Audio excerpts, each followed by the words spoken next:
posición y dice no, en realidad él incumplió las obligaciones inherentes al ejercicio del cargo y lo sanciona por delito de infracción de deberes. Eso pone en evidencia lo importante que es en su momento no solo el estudio, sino la aplicación de la doctrina en casos concretos. Yo voy a recordar algunos casos de la experiencia ecuatoriana que pueden pasar en otras latitudes. Un abogado que era un buen jurista, se dedicaba al ámbito societario, él hacía compañías, creaba compañías y las vendía, lo que a veces se llaman compañías de papel, que no necesariamente son todas de papel, porque ahora mismo que cuando hemos revisado el tema de los Panama Papers y ahora los Pandora Papers, las compañías no son todas de papel. ¿Sirven para qué? Para ubicar bienes allí, crean fideicomisos, se crean holdings, se crean trusts, y son compañías que funcionan, si quieren agregarle un predicado, lícitamente. Diferente que se pueda constituir una compañía para que otro de los temas que da. Yo recuerdo que para los años 96 publicaba un trabajo mío sobre cárcel y drogas, y luego para los años 1920 uno incluso publicado en Chile, referido al tema del lavado de activos, pero particularmente a la situación del abogado al que luego me voy a referir en el tema de las defensas penales. Siempre nos está preocupando, ¿no?, el rabo del infiernillo que nos pueda golpear por las defensas penales. Pues bien, este abogado construye empresas, las vende, pero le dice los que les compran la empresa: doctor, antes de la dolarización, porque la dolarización en Ecuador se produce en el año 2000. Entonces, antes de la dolarización, 3 o 4 años antes, era 5 veces más que lo que representa ahora. Doctor, pero ¿por qué no se queda usted gerenciando las dos empresas? Que le vamos a pagar $2.500 mensuales, $5.000, que eran como ser 25.000 ahora. Y él dice, era tentadora la oferta, le dice, pero ¿qué es lo que necesitan? Vamos a hacer una planta procesadora de atún, la más importante de América Latina. Y él tiene el cuidado y le dice, bueno, pero ese dinero, porque ojo, eran inversionistas colombianos, dice, pero ese dinero tiene que venir de un banco norteamericano de Estados Unidos a un banco norteamericano de Ecuador, ¿sí? Como llaman también en términos ahí los que manejan societarios, se bancarizó el dinero. Vino del 6 Manhattan de Estados Unidos al Citibank de Guayaquil. Después de unos años, al abogado lo procesan porque, de acuerdo con la Convención de Naciones Unidas del año 1988, ahí se hablaba ya del lavado de activos que provenían del tráfico de drogas ilegales. Y ahí está el tema de la asociación ilícita y demás. Porque el abogado no es que tenía que ver con drogas, pero por el recurso lo procesan penalmente. Y yo alguna vez conversé con él. Yo no asumí formalmente la defensa y voy a decirle por qué. Es que la esposa de él tenía un genio terrible. Y me decía, Alfonso, ¿cuándo sale mi marido? Yo le digo, mire, por no decirle algo que digo a veces, ¿no? Cuando yo sepa cómo se adivina la suerte, me cambio de profesión, ¿no? Yo todavía no tengo una bola mágica, ¿no? Entonces, yo lo único que le puedo garantizar es una buena defensa, pero yo no sé cuándo va a salir. Y cuando lo fui a ver, me dijo, Alfonso, ¿por qué no vas con mi defensa? Le digo, tu mujer es imposible, no te pido que te divorcies, pero yo no voy a tomar tu caso. Entonces, yo sabía bien el tema. Terminaron condenándolo, ¿ah? Entonces, luego de eso, yo sostengo, en la teoría de los roles de Jacob, él no se había apartado de su función de abogado. Él actuó con el cuidado debido, hizo las compañías y las vendió. Y el recurso que venía de banco norteamericano a banco norteamericano en Ecuador. Pero igual fue condenado porque lo que querían era una suerte de colaboración eficiente. Y él no se prestó, dijo, yo no voy a hacer eso. Hay un caso importantísimo, que es el año 2000, hace 21 años. Pero este tema de los abogados, si la mayoría pues son abogados que ejercen, hay que tener cuidado. Los abogados en Alemania, a los años 2000, son procesados penalmente por lavado de activos. Y son procesados penalmente ¿por qué? Porque el Código Penal alemán de aquella época tenía responsabilidad penal en lavado de activos por comportamiento culposo, que también lo tiene España. Es mucho más complicado. A ver, la la previsión del riesgo, la imprudencia, el actuar sin el conocimiento suficiente. Bueno, los abogados en Alemania fueron procesados y condenados en primero y segundo nivel. El profesor Struens dice que, porque hay comentarios del profesor Struens y de Kai ambos, otro gigante también de los penalistas alemanes, y ambos coinciden que era un mensaje que se le daba a los abogados para que no tomen estos casos de defensa a delincuencia organizada. Que en el fondo, cuando yo reviso trabajos del profesor Cancio Meliá, él dice que el tema del derecho penal del enemigo, que además, como dice Raúl Zaffaroni, Giacomo no se inventó nada, ha estado siempre ahí el derecho penal del enemigo, pero está direccionado, por ejemplo, a temas de delincuencia organizada, en los delitos de tránsito, también de tránsito vehicular, y en los casos de terrorismo, ¿ya? Porque puede haber un adelantamiento de la punibilidad, y en el caso de la delincuencia organizada es una suerte de mensaje para que los abogados no participen en esas defensas penales. Finalmente, en Alemania, el Tribunal Constitucional declaró la inconstitucionalidad de ese segmento del Código Penal, y el ponente fue un gran jurista y magistrado, Winfried Hassemer, el autor del derecho penal simbólico, que él dijo que era inconstitucional esa disposición que penalizaba la conducta de los abogados por comportamiento culposo, y gracias a ello recuperan la libertad. Pero es un tema delicado. Siempre nos gusta mirar qué pasa en Estados Unidos. En Estados Unidos, que el discurso mágico, ¿no? Estados Unidos a Odebrecht le pagó $2.600 millones de multa por utilizar bancos norteamericanos en el proceso de corrupción en la región. Y incluso Estados Unidos tuvo acceso a la lista Falciani, una lista famosa de un contador que se lleva la base de datos del HSBC del Reino Unido, y Estados Unidos lo invitó, no le dio el estatus de perseguido político, pero utilizó la base Falciani. Probablemente negoció y le pagó por la base Falciani, pero Estados Unidos, ¿qué hace? Después a los bancos, incluyendo al HSBC de Londres, les fajó más de $2.000 millones de multa por haber utilizado bancos norteamericanos. Por eso el discurso mágico del sistema norteamericano. Y en el tema de las enmiendas, la sexta enmienda garantiza pues, el derecho a la defensa y a contar con buen defensor. Y para no olvidarme la idea, hoy en el tema de las neurociencias, porque recuerden, como es un sistema de jurado, que ustedes tienen muchos sistemas de jurado, la sentencia no es susceptible a recurso, porque no hay motivación. En Estados Unidos, ¿qué es lo que se puede revisar? La condena. ¿Y cómo la revisan? Utilizan la sexta enmienda. Le echan la culpa a los abogados, dicen no hubo una adecuada defensa del abogado, y utilizan un caso Strickland 1966, si mal no recuerdo, versus Washington. Entonces, aunque en Strickland no le dieron la razón, no hubo lugar a un nuevo juicio, pero dijeron, habría que examinar caso a caso si hubo la diligencia debida del abogado, si el abogado utilizó todos los recursos posibles. Si eso es así, no lo utilizó, se violó la sexta enmienda y tiene derecho a un nuevo juicio. Entonces, eso para recordar un poco el tema de la sexta enmienda. Pero en el tema de lavado de activos, ¿qué pasó? Comenzaron a haber procesamientos penales contra abogados por lavado de activos. Porque claro, esos trozos de abogados cobraban 5 o 6 millones de dólares por defender a personas vinculadas al crimen organizado, que no es el único, el de las drogas ilegales. Las drogas ilegales generan más de 500 billones de dólares por año, billones. Pero el tráfico de armas genera más de 800 billones de dólares por año. Yo he leído que el tema también de pornografía infantil, de trata de personas, y le escuché a Ricardo Basílico en una conferencia extraordinaria, donde creo que situaba cifras, me parece que están hablando de 300 billones de dólares, o sea, 300.000 millones de dólares en el tema de blanqueo de capitales que provienen de estas formas de delincuencia organizada. Y entonces, ¿qué pasa? Se empiezan a procesar a los abogados. ¿Por qué? Porque estaban defendiendo a personas vinculadas con el tráfico de drogas ilegales. Y claro, las barras de abogados, la American Bar Association y la otra gran barra, reclaman. Y el Departamento de Justicia y le dicen, oiga, ¿cómo es que hay la sexta enmienda?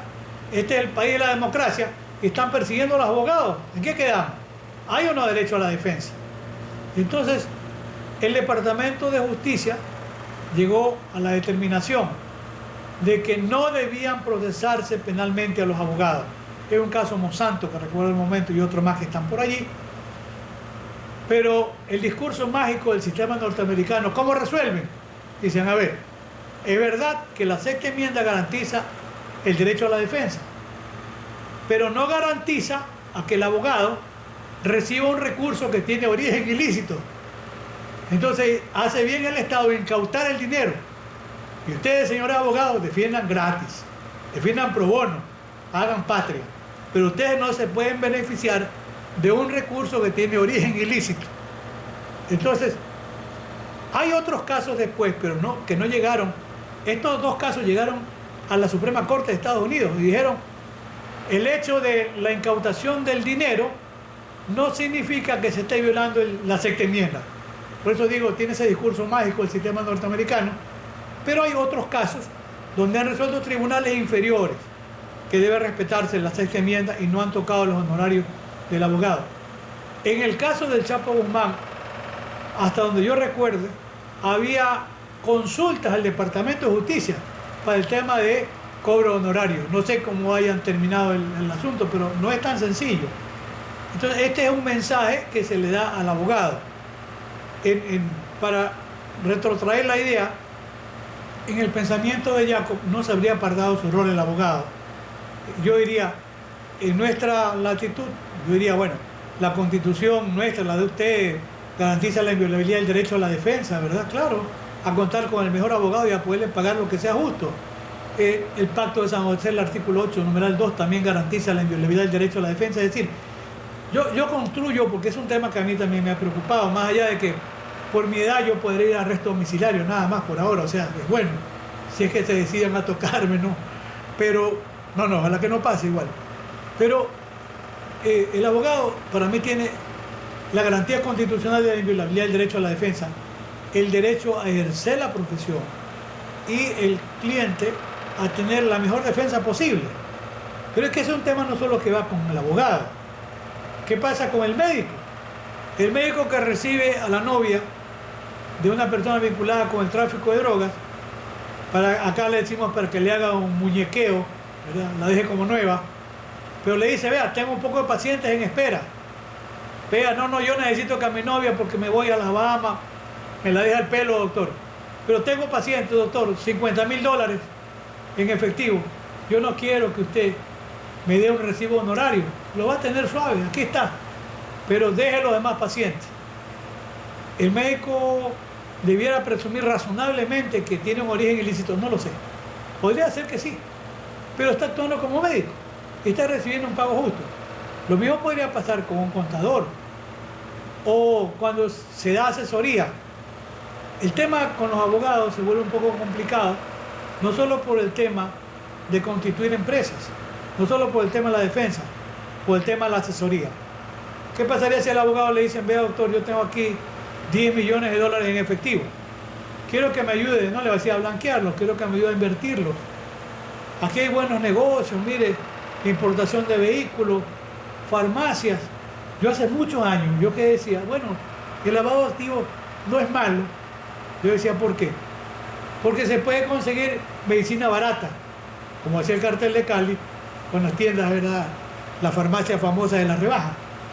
Puede haber programas de vivienda que estén subsidiados y consecuentemente se puede comprar viviendas de menor precio y se puede beneficiar a una mayor cantidad de personas. Pero es que yo he trabajado investigando mucho tiempo el tema del lavado de activos y hay una competencia desleal. ¿Por qué? Porque el inversionista honesto no puede competir con un capital que tiene un origen ilícito. Yo recordaba casos de empresarios ecuatorianos. En principio venían los carteles colombianos y compraban haciendas para hacer las camaroneras. Después compraban las camaroneras en producción. Y después dijeron, ¿para qué vamos a perder tiempo? Compraban productos terminados. ¿Y productos terminados qué decían a las empacadoras? Esta caja, 15 o 20 años, esta caja, ¿cuánto vale? Bueno, yo la vendo aquí a $4.80. Y en Miami, ¿cómo me la pagan? $5.10, $5.20. Ah, bueno, yo te voy a pagar toda la producción que tengas aquí empacada, te la voy a pagar a 5.20 aquí. Le vendía todas las cargas. Llegaba a Miami, ¿cómo quebraba al exportador ecuatoriano?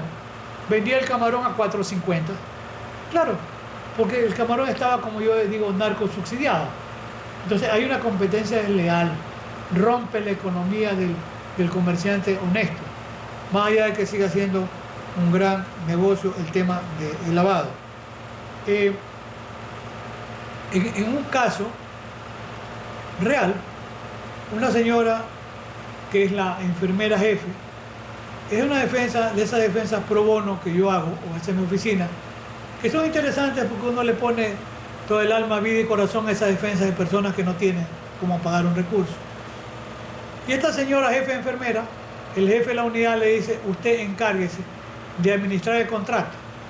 Significa que vea que llegue la mercadería, que ponga el ok y que la mercadería que ingresa y sea pagada. La señora Lorena, como la señora Lorena se llama, es jefe de enfermería. Ella como administradora de contrato verifica que llegue la mercadería, no llega toda la mercadería, ella autoriza que ingrese la mercadería que había llegado. De 26 ítems llegaron 18. Y ella dice, bueno, que se paguen los 18 que llegaron. Pero no eran sus funciones propias.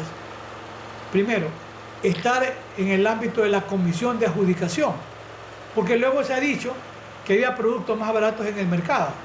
Pero es que no eran las funciones propias de la señora Lorena, verificar cuál era la mejor oferta. Las funciones de ella eran ver que llegue el producto y autorizar que se pague, nada más. Entonces, ahí han puesto por tráfico de influencia a toda la comisión, a la vendedora, a la jefe de compras y a la señora Lorena. Terminó la audiencia preliminar o preparatoria de juicio, yo expuse estos argumentos y le dije, para esto sirve la teoría de la imputación objetiva. Por supuesto que yo no he dicho nada en contra de ninguna de las otras señoras, todas son mujeres de paso. Yo he dicho, mire, si nadie se apartó de su rol, a nadie tiene que serle reprochada la conducta y tiene que dictarse un sobreseimiento del proceso para que ir a juicio. Además, ojo, que en este caso no se ha pagado ni siquiera lo que se compró, los insumos, porque se decidió unilateralmente, cuando vino la investigación, que no se pagaba. O sea, incluso si hay un perjuicio es de la vendedora, que dice, señor, págueme, ya ha presentado un reclamo no contencioso. Pero son de esos casos interesantes donde se podría a esta señora sobreseerla en función de eso. Yo recuerdo algún caso de un médico. Yo participo en coloquios con médicos porque el artículo 146 del Código Orgánico Integral de Ecuador hizo un buen desarrollo normativo, por eso digo de la importancia del funcionalismo normativo, porque dice, no basta la solo producción del resultado. Y ahí va haciendo referencia, es interesante, va haciendo referencia y dice, pues hay que tomar en consideración si se han respetado los protocolos, las lex artis, los manuales, y lo importante es que se examine caso a caso la actuación. Y yo digo, cuando voy a los coloquios de los médicos, pero muy preocupados, no hay realmente muchos casos de responsabilidad penal médica, porque se estableció que haya estudios especializados que determinen si hubo o no una infracción al deber objetivo de cuidado, en el caso de los médicos. Y no hay realmente una persecución a los médicos, creían ellos y estaban muy preocupados. Yo les dije, no es contra ustedes, puede ser contra el abogado, puede ser contra el contador, contra el constructor, pero los médicos creían que estaba direccionado. Hoy no, en buena hora que no ha ocurrido eso. Pero yo recuerdo un caso de un médico joven, un médico brillante, va a una cirugía y en esa cirugía él tuvo cuidado porque la señora era una señora migrante que venía de Estados Unidos, tenía su gorrito y claro, los combos, a veces ofrecen los combos para cirugía, ¿verdad? Para un tuneo, le dicen acá a los muchachos, como los tuning, como los carros. Fue la señora a tunearse y le hizo un combo. Ojo, le hizo una valoración, primero clínica, una valoración cardiológica. Y pasó, porque yo pedí en el proceso que declare el cardiólogo. Y el cardiólogo dice, no, la señora, y aquí están los exámenes de cardiología. Le pedí que declare el laboratorista. Estos son los exámenes, la señora no tenía niveles de colesterol alto ni nada. Mire, la señora sale de la cirugía y después de la cirugía, en el postoperatorio, tiene un shock anafiláctico. Nunca se pudo determinar la causa de la reacción anafiláctica. Nunca. Eso cae en el campo del caso fortuito. Pero el médico lo procesaron. Y entonces yo pedí que declare el médico cardiólogo, pedí que declare el anestesista, pedí que declare quien había hecho el examen clínico. Y finalmente el médico fue liberado del tema. Pero toda actividad médica comporta un riesgo. Todo. Había un caso de un médico que, ojo, era abogado y era médico forense. Y él intervino en un caso de suministrar anestesia a un niño pequeño. Y era por una cirugía menor, en un dedito del niño. Aplicó la anestesia y ¿qué ocurrió? El niño tuvo un paro cardiorrespiratorio y al médico también le cargaron, al médico lo persiguieron, le sacaban pancartas, asesinos de niños, lo que es terrible. Todo el proceso de criminalización mediático llegó a la cúspide. Alguna vez me fue a consultar o a conversar. Él estaba aterrado porque iba para la audiencia de juicio y él me decía, yo opté con absoluta buena fe. Sí, le digo. Y yo le hice una pregunta. ¿Tú has trabajado muchas veces aplicando anestesia? Porque nos tuteamos. Sí, me dijo, tengo, qué sé yo, experiencia en 200 anestesias. Ah. ¿Y tú tienes la calidad de especialista en anestesiología? Me dijo, no. Le dije, ese va a ser el punto de quiebre. Y era por allí. Porque la fiscalía sostenía, como no tiene registro en el CNCIP, pero él tenía muchísima experiencia, como 200 cirugías. Y ahí que ya depende de qué resuelvan los tribunales. En este caso, el médico finalmente no va a la cárcel porque al final prescribió la acción penal. Pero la situación era delicada. Yo le decía, mira, van a ir por la línea de que no tienen la especialidad. Y aquí viene el tema que el mismo profesor Jacob lo desarrolla. Hay condiciones especiales. Por ejemplo, en la intervención del médico. Claro. Y esas condiciones especiales sea tener la calidad de ser médico anestesista titulado. Como en otro momento una señora anestesista sí titulada, pero el paciente que iba a ser sometido a una artroscopía parece que tenía problemas, pues le hizo toda la valoración. Y antes de que le aplique la anestesia, la señora, la doctora, la anestesista, este señor sufre un paro cardíaco. Él tenía una hipertensión, sobrepeso y una serie de problemas más. Y este señor parece que produce un paro cardíaco a consecuencia del pánico que le tenía la cirugía. Y a la señora la procesaron. A esta doctora, a la médico cirujana que iba a intervenir, no, porque nunca hubo en la cirugía. Y yo decía, porque la llevaron hasta audiencia de juicio. Pero ¿por qué tiene que responder? Ella era, primero, que es titulada como anestesista, es doctora y es anestesista. En segundo lugar, ella no aplicó la anestesia. Ella no se apartó de su rol. Consecuentemente, no le pueden imputar un resultado que podría ser un hecho superviniente. Sí, nadie sabía que este señor tenía esos problemas y finalmente terminó infartado. Voy a ir concluyendo en razón del tiempo. Creo que a mí por lo menos me queda el convencimiento absoluto de la importancia que tiene la teoría de la imputación objetiva, porque nos permite desarrollar espacios que están sometidos a veces a controversia. Y creo que ese es el hándicap de la teoría de la imputación objetiva, que hoy termina siendo, en el ámbito, a veces se llega a alumnos del profesor Jacob a decir que la teoría del delito hoy es una teoría de la imputación objetiva. Yo digo, no tanto. Eso lo dice incluso Pepe Carollón, gran jurista peruano, que fue alumno del profesor Jacob y fue compañero de Miguel Polaino Ors. Ambos los conozco y he estado con ellos en el Perú. Pero ¿tiene importancia la teoría de la imputación objetiva? Sí la tiene. Y nos sirve para poder aplicar correctamente la posibilidad de atribuir o no un nexo causal frente a un resultado. Creo que si se revisan, y por eso dice el profesor Jacob, todas estas, yo le digo, categorías son importantes. Y concluyo porque dejaba un tema interesante, lo diré muy brevemente: la actuación de la víctima a propio riesgo, que sería el 4 componentes. ¿Por qué lo dejaba a un lado? Porque, claro, si hablamos de delitos de infracción de deber, la actuación de la víctima a propio riesgo realmente no juega allí. Pero la actuación de la víctima a propio riesgo sí juega, por ejemplo, en el tema de las intervenciones médicas. ¿Qué pasa si el médico le dice: oiga, usted salió bien de esta cirugía de corazón abierto, cuídese? Y sucede después, el paciente a la semana se siente bien y va, pues, y se dedica a beber y se toma una caja de vino festejando y se muere infartado. ¿Qué culpa tiene el médico? Ninguna. La víctima actúa a propio riesgo, asume la posibilidad de la producción de resultados. Pero hay un tema interesante. El profesor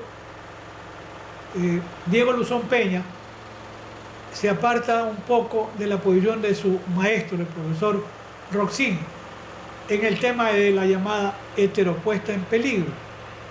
¿Por qué? Porque en Alemania se ha puesto de moda, no sé si en otros lugares, que hay una persona que le gusta hacer estas acrobacias en tabla de surf o en patines, pues la acrobacia la hace encima de un carro. Y entonces va en el carro haciendo acrobacias o maromas y alguien lo ayuda, entre comillas, en acrobacia, y conduce el vehículo. Y entonces, ¿qué pasa si se produce un resultado? Y ha habido casos de cuadraplégicos, parapléjicos, etc. Entonces, en algún momento dado, el profesor Roxin sostuvo que había una actuación de la víctima a propio riesgo. Asume el riesgo y no hay por qué imputarle la producción del resultado a quien conducía el vehículo. En esto se aparta don Diego Luzón y dice, él habla de la heteropuesta en peligro. ¿Era o no previsible el resultado? Claro, porque no es normal ir encima de un vehículo haciendo maromas. Eso no es lo normal. Entonces, ¿hay o no? Por eso habla de la heteropuesta en peligro. La participación, en este caso, de quien conduce el vehículo. Y dice el profesor Diego Luzón Peña que ambos deben responder por esta, que es la heteropuesta en peligro y debe responder quien conduce el vehículo. Pero además no va a responder quien por la autopuesta en peligro, porque no se muere, pero por ejemplo, en muchos países la tentativa de suicidio no es delito. Y en muchos países ni siquiera la cooperación al suicidio, el auxilio es delito. En otros ya es delito. Ya hoy es delito en Ecuador. Antes no era el auxilio al suicidio delito. Entonces, pero ¿qué pasa si en un lugar sí es delito el auxilio al suicidio? Quien lo auxilia va a tener que responder. Entonces, hay la autopuesta en peligro del que decide colgarse de una cuerda, pero hay la participación de quien lo auxilia también para que consiga ese resultado. Con eso, y con las disculpas por el tiempo, doy por concluida esta mi intervención. Reiterado agradecimiento a todos ustedes y especialmente al profesor Ricardo Basílico. Muchísimas gracias a todos ustedes. Muchísimas gracias, querido Alfonso. Muchísimas gracias por tu claridad expositiva,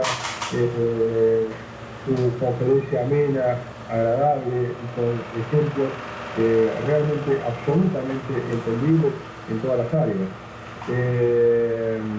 No sé si hay alguna pregunta para el profesor Alfonso Fernández para poder aprovechar antes de poder hacer el break.